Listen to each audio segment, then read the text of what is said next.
Bonjour tout le monde. Merci beaucoup d'être présent à ce premier conseil d'arrondissement par vidéoconférence.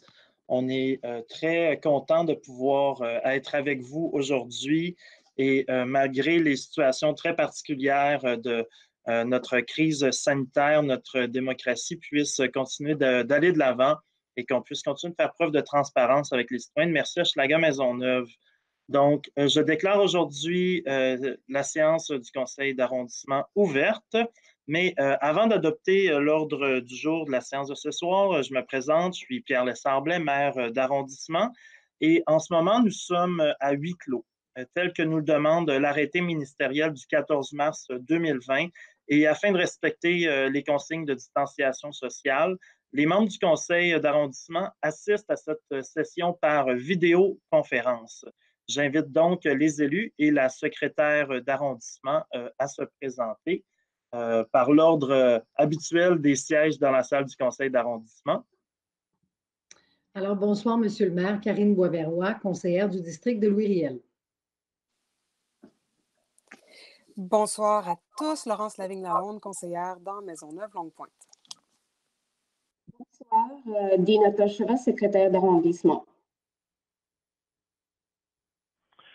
Bonsoir, Éric Allen Caldwell, conseiller municipal de Schlager. Bonsoir, Suzy Miron, en direct de Tétroville, la conseillère du district. Merci beaucoup. Donc, les directeurs de l'arrondissement ainsi que le personnel administratif sont aussi présents par téléconférence. Il s'agit de Serge Villandré, directeur d'arrondissement, Pierre-Paul Savignac, directeur de la direction de l'aménagement urbain et des services aux entreprises, Pierre Morissette, directeur des travaux publics, Madame Constance Lauzon, chef de division aux communications, et on a aussi l'équipe du bureau des élus, soit Marie de Pelto-Paquette, Laurent Richer-Beaulieu, Catherine Barbeau, Geneviève Guérin et Mathieu Labelle. On peut donc maintenant procéder avec les points inscrits à l'ordre du jour, avec le point 10.02, soit adopter l'ordre du jour de la séance du conseil d'arrondissement.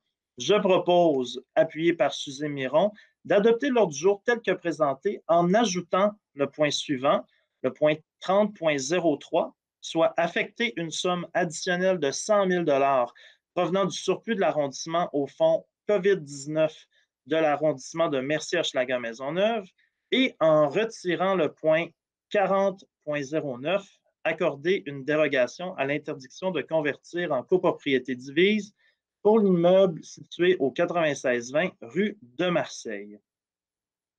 S'il n'y a pas d'intervention, on peut donc considérer que l'ordre du jour est adopté tel que proposé. Et on peut donc passer au point 10.03, soit la déclaration des élus. Habituellement, nos déclarations des élus, chaque élu fait et va de quelques minutes de points forts sur ce qui se passe dans l'arrondissement. Mais à l'unanimité, nous avons décidé qu'il n'y aurait qu'un seul élu qui ferait une déclaration, et ce serait moi, au nom de tous les conseillers et conseillères de l'arrondissement. Donc, voilà ma déclaration des élus. Donc, écoutez, on sait qu'on vit une situation qui est extrêmement difficile pour les citoyens de Mercier-Hochelaga-Maisonneuve. C'est une situation qui est inédite, que ce soit les citoyens, les entreprises, les organismes communautaires ou nous-mêmes, l'arrondissement, on n'a jamais vécu auparavant et que cette situation-là génère de nombreuses inquiétudes. C'est très normal. Et on doit instaurer des mesures exceptionnelles et à la hauteur de la crise sanitaire et humanitaire auxquelles nous faisons face. On pense surtout que personne ne doit être oublié et c'est pour ça qu'on met autant d'efforts sur les personnes âgées et sur les gens à risque d'itinérance et tous ceux qui sont à risque de manquer qui ont besoin de soutien alimentaire pendant les prochaines semaines. On doit se rappeler que dans Mercier-Hochelaga-Maisonneuve, la solidarité, c'est une force et qu'on mise dessus au maximum depuis le début de la crise. C'est pour ça que, dès le début de la crise, à l'invitation de la mairesse Valérie Plante, notre arrondissement a débloqué une somme de 100 000 pour contribuer au fonds d'urgence de Centraide du Grand Montréal qui a totalisé plus de 1,4 million en contribution de la Ville de Montréal et qui, depuis cette annonce, le fonds continue d'augmenter en termes de soutien financier disponible pour les organismes à but non lucratif de la Ville de Montréal. Juste nous, dans l'arrondissement, c'est plus de 100 000 $ qui ont reçu des soutiens extraordinaires de Centraide. Ensuite, on a débloqué une deuxième tranche de 100 000 $ à l'arrondissement pour constituer le fonds d'urgence local. C'est un point que nous allons voter ce soir et on l'a déjà adopté, entre autres, on l'a déjà adopté lors d'un conseil d'arrondissement extraordinaire la semaine dernière, mais c'est une deuxième tranche de 100 000 $ qui provient des surplus de l'arrondissement pour un fonds d'urgence local. Et je dois remercier le mouvement Desjardins. Les 3 caisses locales Desjardins du territoire ont contribué eux aussi à 100 000 $ pour ce fonds d'urgence local-là. Donc, on a constitué un fonds d'urgence local de 200 000 $ et j'invite les organismes offrant des services essentiels, soit l'aide alimentaire, le soutien aux personnes âgées ou aux personnes en situation d'itinérance, à faire une demande sur le site web de l'arrondissement.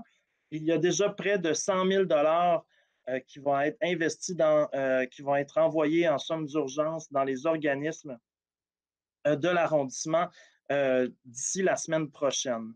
On a aussi monté une cellule d'urgence locale qui a comme objectif d'arrimer le plus efficacement possible les besoins et les ressources de première nécessité en contexte de crise.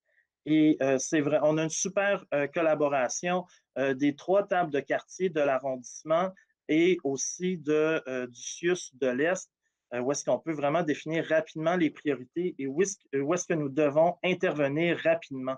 On a aussi monté un centre de jour pour les sans-abri. C'est un centre qui a pris place dans le stationnement à côté de l'aréna Francis Bouillon dans Hochelaga-Maisonneuve. Et on souhaitait vraiment s'assurer que les personnes en situation d'itinérance qui voyaient souvent leurs ressources fermées à cause de la crise continuent d'avoir du soutien alimentaire, mais aussi psychologique dans toute cette crise-là. Donc, il y a distribution de nourriture et accès à des installations sanitaires et c'est ouvert à tous. Donc, ce n'est pas seulement pour les gens qui vivent en situation d'itinérance, mais aussi des gens qui auraient des problèmes alimentaires. Ils peuvent aller utiliser ce centre de jour pour les sans-abri. Et là-dessus, on a une super belle collaboration, je dois le souligner, de l'organisme l'itinéraire. Excusez-moi, l'itinéraire. L'organisme sous la direction générale de Mme Sylvie Boivin, dont j'ai oublié le nom pour le moment, mais un partenaire. Anonyme, monsieur le Anonyme. L'organisme anonyme, exactement. Parce que j'ai lu un texte sur l'itinéraire tantôt, puis ça m'a tout mêlé. Merci, mesdames. On a aussi monté des mesures d'aide pour nos commerces locaux parce qu'on sait qu'au-delà de la crise sanitaire, c'est extrêmement difficile pour le commerce local de survivre à travers cette crise. Donc, on a mis en place un service de livraison urbaine à vélo dans Hochelaga-Maisonneuve en collaboration avec la SDC Hochelaga-Maisonneuve. On soutient le virage numérique. On a annoncé le report du paiement des comptes de taxes et il y a une ligne téléphonique dédiée aux entrepreneurs pour qu'ils aient toutes les informations disponibles pour passer à travers ce moment difficile. Nous avons aussi des ressources générales pour l'ensemble des citoyens. Donc, si vous avez des inquiétudes par rapport au coronavirus, vous pouvez appeler à la ligne du gouvernement du Québec au 1-877-644-4545 pour obtenir des ressources sociales et communautaires. Vous pouvez aussi contacter le 211 et pour toute demande en lien avec la Ville de Montréal, vous pouvez contacter le 311. Donc, j'en profite rapidement pour rappeler les consignes d'usage. On reste à la maison autant que possible. Quand on sort, on garde le 2 mètres de distance et on se lave les mains le plus fréquemment possible. Je tiens aussi à dire que c'est extrêmement... on a vu dans l'arrondissement une mobilisation extraordinaire pour s'assurer que les citoyens ne vivent pas de façon trop difficile cette crise-là et d'éviter toute tragédie humanitaire. Donc, je dois souligner la mobilisation des organismes communautaires, des tables de quartier pour s'assurer, pour augmenter l'offre aux citoyens. Une super belle solidarité s'est installée dans nos quartiers. Et je dois souligner aussi l'excellent travail de notre arrondissement qui a monté une escouade d'appels qui appelle régulièrement tous nos organismes dans l'arrondissement pour savoir s'ils ont des besoins. Donc, on a un contact régulier avec nos organismes de l'arrondissement. Et on a vraiment, nous, en tant qu'arrondissement, été capable de se revirer sur un 30 sous pour monter justement cette escouade d'appels-là, notre fonds local d'urgence et de nombreuses autres initiatives pour faire face à la crise. Et je dois avouer que je suis très fier du travail fait par les travailleurs de l'arrondissement et les organismes communautaires de l'arrondissement pour traverser cette crise-là. Donc, finalement, on va pouvoir, ma déclaration va se terminer bientôt, mais je dois toutefois souligner les importants changements réglementaires que nous apportons ce soir parce que nous souhaitons protéger le plus possible notre parc locatif. Et on sait déjà qu'il y avait une crise dans le milieu du monde locatif, dans l'habitation, dans notre arrondissement. Et on sait que le climat actuel rend les choses encore plus difficiles, souvent pour les locataires, surtout ceux à faible revenu. Donc, notre objectif de ce soir, nous allons voter 2 points. Nous allons voter un point qui vise un objectif double. Donc, premièrement, on souhaite interdire la conversion de maisons de chambre en logement. Et deuxièmement, on souhaite interdire la division et la subdivision de logements afin d'éviter une pénurie de logements locatifs abordables. Et on souhaite aussi diminuer les évictions de locataires, des évictions abusives de locataires. L'avis de motion de ce soir a un effet de gel immédiat des demandes de permis en vue de diviser et subdiviser les logements. On est conscient que ce ne sont pas seulement ces mesures-là qui vont complètement stopper le processus de gentrification et qui va complètement arrêter la pression sur les locataires, mais dès qu'on peut, en arrondissement comme à la Ville de Montréal, se donner davantage d'outils pour protéger notre parc locatif, on souhaite le faire. Et c'est ce qu'on va faire ce soir. Donc, au point 10.04, c'est la période de questions des citoyens sur les dossiers inscrits à l'ordre du jour et d'ordre général. Et je vais avoir l'aide je crois, de M. Serge Villandré, directeur d'arrondissement, qui va pouvoir nous lire les questions citoyennes que nous avons reçues par Internet tout au long de la journée. Et ça va me permettre aussi de prendre une petite gorgée d'eau. Donc, M. Villandré, la parole est à vous. Merci, bonsoir. La première question provient de M. Lucien Pigeon. C'est le temps de faire un choix, le choix d'un changement sociétal. C'est la plus grave crise sanitaire que l'humanité ait connue depuis des décennies. Rappelons-nous que les risques d'augmentation de pandémies telles que le COVID-19 ont été clairement énoncés dans les conclusions d'études et de recherches scientifiques traitant les effets du changement climatique sur la santé humaine. La réponse au coronavirus prouve que le monde peut agir sur le changement climatique. La question, dans les prochains mois, à l'heure où il faudra faire redémarrer la machine, pourquoi ne pas choisir d'emprunter un chemin différent, celui qu'espèrent aujourd'hui les défenseurs de l'environnement, avant qu'une autre crise mondiale de ce genre se profile à l'horizon? Je crois que Mme Laurence Lavigne-Lalonde va répondre à cette question. Vous croyez bien. Merci, M. Villandré. Merci, M. Pigeon, pour votre question. Toujours aussi pertinente, vos questions.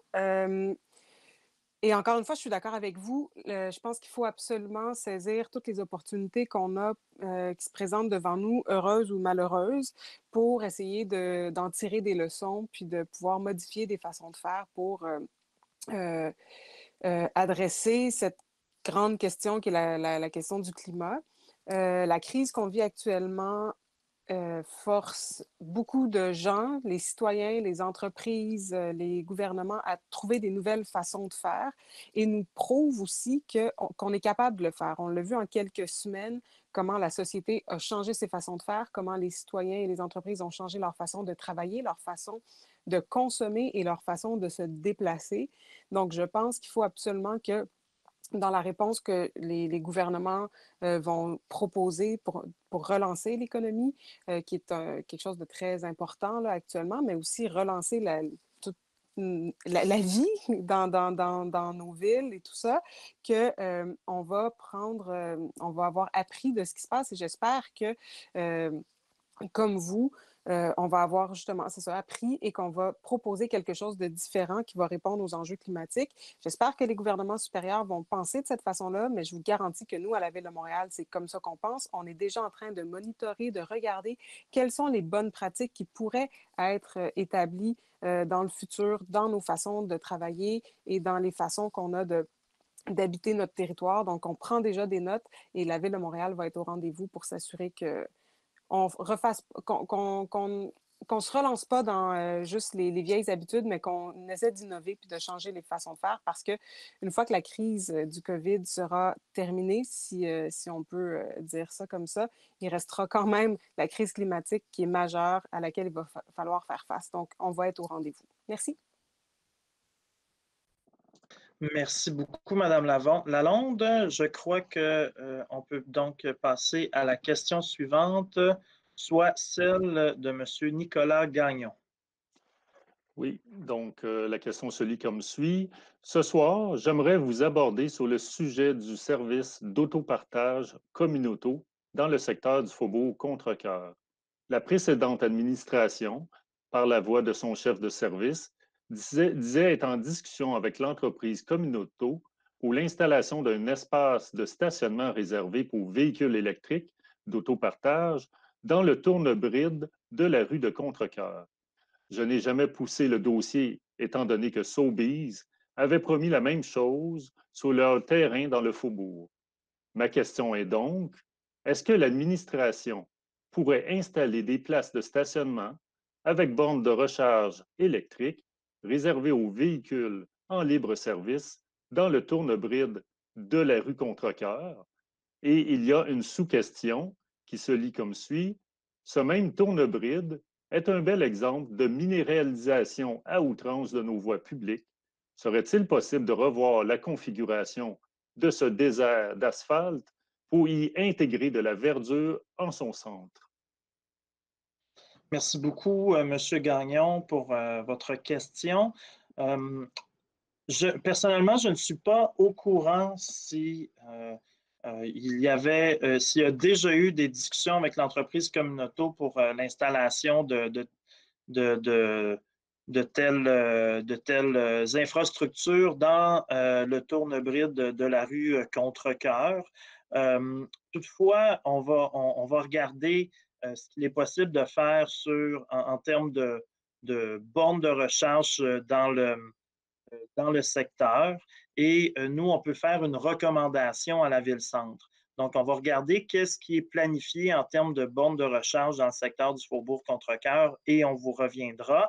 Et pour le moment, ce qu'il faut toutefois savoir, c'est que les trottoirs du Faubourg, présentement, sont souvent trop étroits pour installer des bornes. Il faut aussi garder en tête que l'installation d'une borne de recharge nécessite un massif électrique et personnellement, je ne sais pas s'il y a un massif qui va sous le tourne-bride, mais on va s'informer et vous revenir. Ensuite, pour le tourne-bride, je conviens avec vous qu'il est extrêmement minéralisé.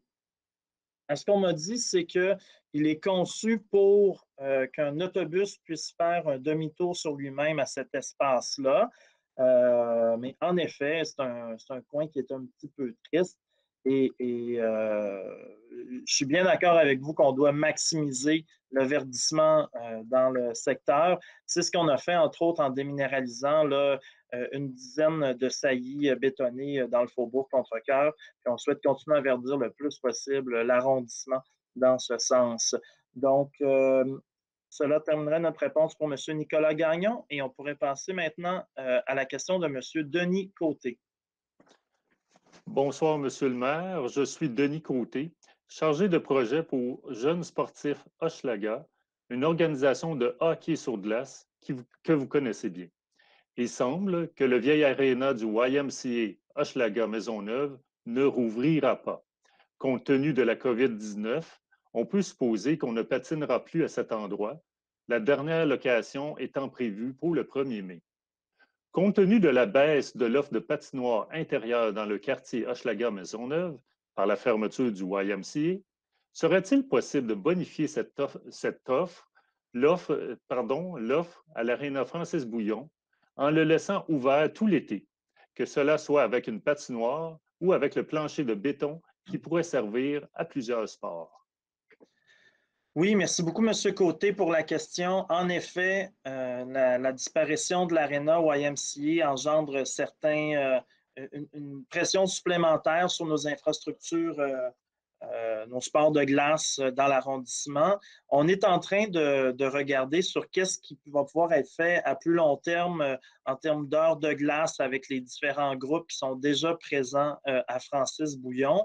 Et c'est quelque chose, en effet, là, qui a un impact. Puis on a déjà eu plusieurs demandes en ce sens-là. Donc oui, nos équipes à la Direction Culture, Sport, Loisirs, Développement social travaillent là-dessus. Toutefois, on sait que le contexte de la crise sanitaire actuelle va nous empêcher de poursuivre la saison de sport de glace et de la terminer cette année, malheureusement. Nos arénas, les glaces de nos arénas sont ont déjà fondu. En fait, on les a déjà retirées, mais on est bien sûr ouvert à utiliser les planchers de béton qu'on trouve sous les glaces dans nos patinoires pour des activités pendant l'été, si les consignes sanitaires nous le permettent. Donc, c'est un dossier qui va rester ouvert. On va suivre quelles sont les consignes gouvernementales parce que notre priorité est bien sûr de traverser cette crise du COVID-19. Mais si on peut le faire dès cet été, permettre aux sportifs de notre arrondissement d'utiliser les planchers bétonnés de nos arénas, on va le faire avec grand plaisir. Bref, il va falloir qu'on continue à se parler de façon régulière pour voir s'il est possible d'ouvrir ou non cette offre-là dès cet été. Merci beaucoup, M. Côté, pour votre question. On peut donc passer à la question de M. Gino Cormier, pardon.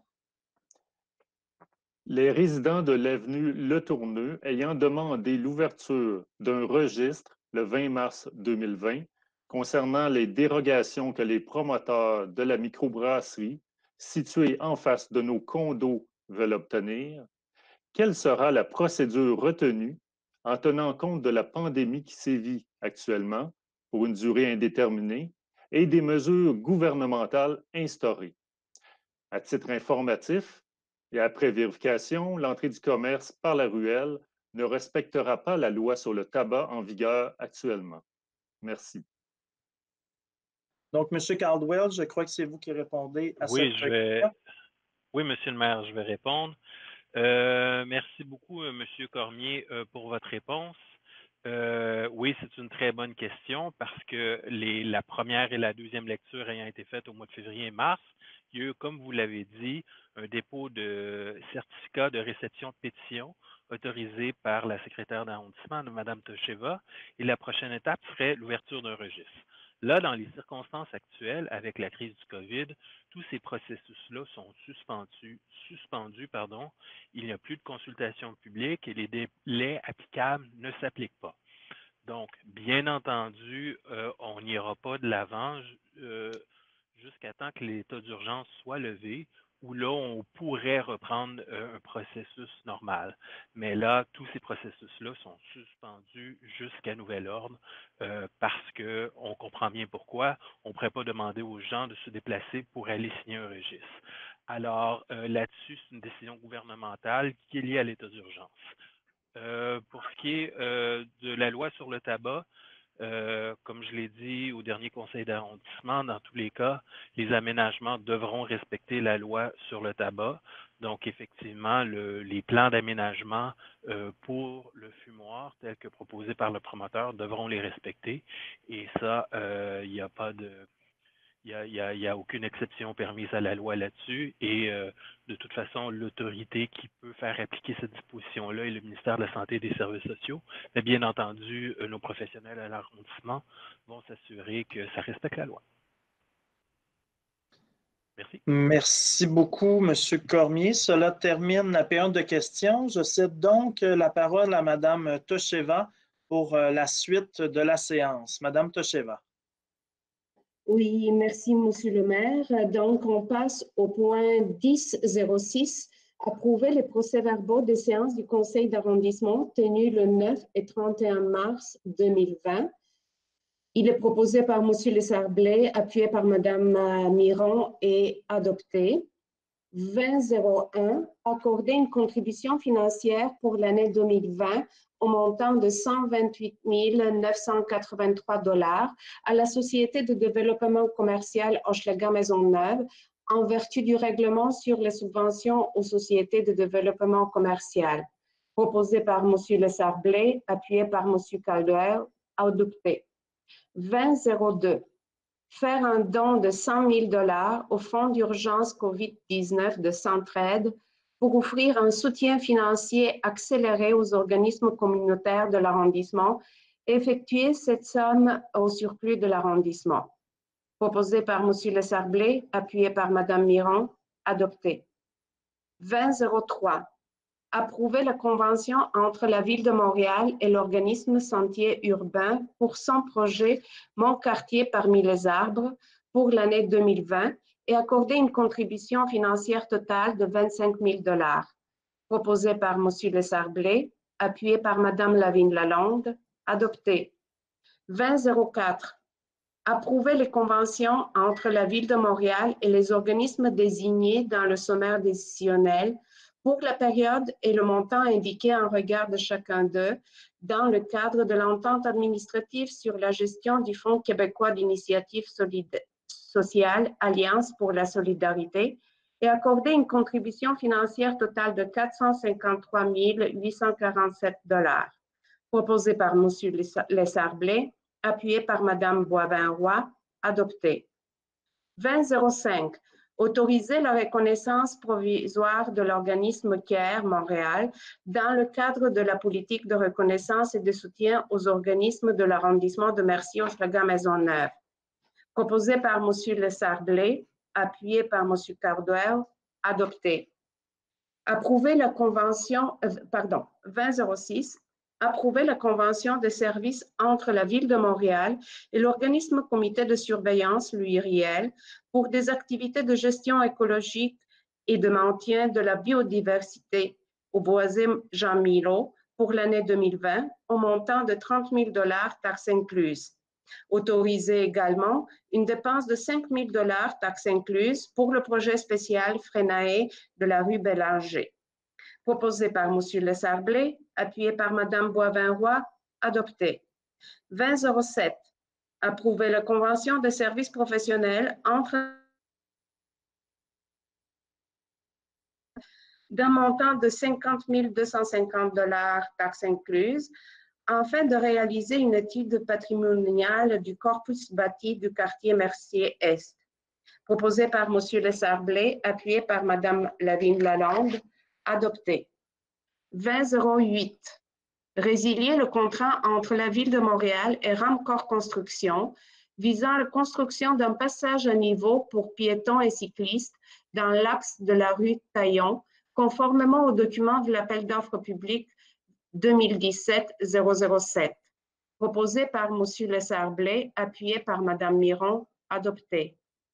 30.01, affecter une somme totale de 155 000 $ du fonds réservé aux fins de parc de l'arrondissement de Mercier-Hochelaga Maisonneuve afin de financer l'achat de mobilier urbain dans les divers parcs locaux de l'arrondissement. Proposé par M. Lessarblay, appuyé par Mme Lavigne-Lalonde, adopté. 30.02, offrir au conseil municipal, en vertu de l'article 85 de la Charte de la Ville de Montréal Métropole de Québec, que l'arrondissement prend en charge la conception, la coordination et la réalisation des travaux visant la réhabilitation de certaines rues de réseau routier artériel qui, avant le 1er janvier 2015 étaient comprises dans le réseau routier local, et ce, dans le cadre de la mise en œuvre de programmation du service de l'urbanisme et de la mobilité. Proposé par M. Lessard-Blais, appuyé par Mme Miron, adopté. 3003, dossier ajouté. Affecter une somme additionnelle de 100 000 $ provenant du surplus de l'arrondissement au fonds COVID-19 de l'arrondissement de Mercier-Hochelaga-Maisonneuve. Proposé par M. Lessard-Blais, appuyé par l'ensemble des élus, adopté. 4001. Avis de motion est donné par M. Pierre Lessard-Blais, qui sera présenté à une séance subséquente du conseil d'arrondissement, le règlement modifiant le règlement d'urbanisme de l'arrondissement Mercier-Hochelaga-Maisonneuve, visant à interdire la division et la subdivision de logements, ainsi qu'à interdire le remplacement des maisons de chambre par un autre usage de la famille habitation pour l'ensemble du territoire. 4002. Avis de motion est donné par M. Éric Alain Caudeau, qui sera présenté à une séance subséquente du conseil d'arrondissement, le règlement modifiant le règlement d'urbanisme de l'arrondissement Mercier-Hochelaga-Maisonneuve, afin d'introduire des dispositions relatives au plan d'implantation et d'intégration architecturale dans le secteur de Rouen. Afin d'éviter toute apparence de conflit d'intérêts, je déclare, en conformité avec le Code d'éthique et de conduite des élus de la Ville de Montréal, mon intérêt personnel indirect dans ce dossier. Je vais donc me retirer des délibérations et laisser la mairesse suppléante, Mme Suzy Miron, présider la séance du Conseil sur ce point. Adoption du projet de règlement proposé par M. Caudeau, appuyé par Mme Lavigne-Lalonde. Le projet de règlement est adopté. 4003. Avis de motion est donné par M. Pierre Lessard-Blais, qui sera présenté à une séance subséquente du conseil d'arrondissement, le règlement modifiant le règlement d'urbanisme de l'arrondissement Mercier-Hochelaga-Maisonneuve, afin d'ajuster le zonage dans le secteur de la rue Hochelaga dans Tétroville. Adoption du premier projet de règlement proposé par M. Lessard-Blais, appuyé par Mme Miron, adopté. 4004. Adopter le règlement modifiant le règlement d'urbanisme de l'arrondissement Mercier-Hochelaga-Maisonneuve afin d'y intégrer des ajustements réglementaires et de nouvelles dispositions concernant certaines catégories d'usage. Proposé par M. Lessard-Blais, appuyé par Mme Boisvin-Roy, adopté. 4005. Adopter le règlement modifiant le règlement d'urbanisme de l'arrondissement Mercier-Hochelaga-Maisonneuve visant à soustraire les bâtiments de 35 logements et moins de l'obligation de fournir un nombre minimal d'unités de stationnement, proposé par M. Lessard-Blais, appuyé par M. Caudeau, adopté. 4006. Édicter une ordonnance permettant la modification des heures d'arrêt interdits à l'intérieur de la zone scolaire ceinturant l'école Saint-Clément, située au 4777 rue La Fontaine. Proposé par M. Lessard-Blais, appuyé par Mme Lavigne-Lalonde, adopté. 4007. Adopter la résolution autorisant le projet particulier PP 27-0286 afin de permettre l'usage débit de boissons alcooliques pour le bâtiment situé au 3130-3144 rue de Rouen. Afin d'éviter toute apparence de conflit d'intérêts, je déclare, en conformité avec le Code d'éthique et de conduite des élus de la Ville de Montréal, mon intérêt personnel indirect dans ce dossier. Je vais donc me retirer des délibérations et laisser la mairesse suppléante, Mme Suzy Miron, présider la séance du Conseil sur ce point. Proposé par Mme Lavigne-Lalonde, appuyé par M. Caudeau, le dossier est adopté. 4008. Adopter le premier projet de résolution du projet particulier PP 27-0288 modifiant le projet particulier PP 27-0270 en fait de permettre l'aménagement du bureau temporaire de vente et d'une roulotte de chantier à l'intérieur d'une partie du bâtiment situé au 9205 rue Notre-Dame-Est, ainsi que de déroger à certaines dispositions du règlement d'urbanisme de l'arrondissement Mercier-Hochelaga-Maisonneuve et du règlement sur le lotissement. proposé par M. Lessard-Blais, appuyé par Mme Miron, adopté. 4009, le dossier est retiré. 4010, accorder une dérogation à l'interdiction de convertir en copropriété divise pour l'immeuble situé au 1417, 1419 rue Saint-Clément. Proposé par M. Lessard-Blais, appuyé par Mme Lavigne-Lalande, adopté. 6001, prendre acte du dépôt du rapport sur l'exercice de pouvoir délégué aux fonctionnaires et employés pour la période du 1er au 29 février 2020. 6002, déposer le procès-verbal de correction du règlement modifiant le règlement d'urbanisme de l'arrondissement Mercier-Hochelaga-Maisonneuve, le règlement sur les clôtures et les haies et le règlement sur les usages conditionnels, afin de remplacer l'annexe A du règlement d'urbanisme de l'arrondissement Mercier-Hochelaga-Maisonneuve et d'y intégrer des grilles d'usage et des spécifications.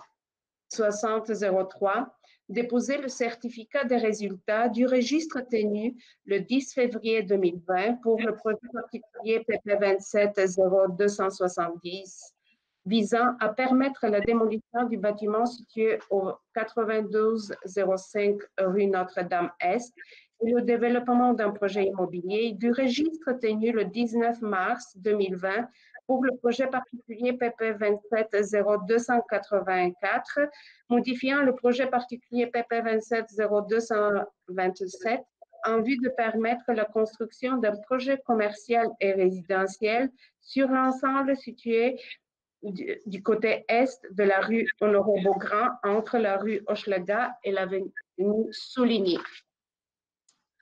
7001, période de questions des membres du Conseil. Donc, je constate qu'il n'y a pas de questions des membres du Conseil. Avant de lever la séance, je tiens à remercier l'équipe de l'arrondissement qui a été capable de développer ce concept de conseil d'arrondissement en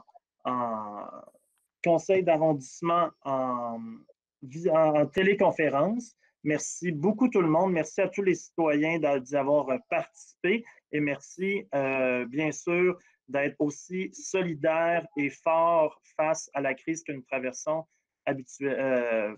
actuellement. Merci beaucoup et bonne soirée. Merci beaucoup. Bonne soirée. Merci beaucoup. Bonne soirée. Bonne fin de soirée tout le monde. Merci, bonne soirée.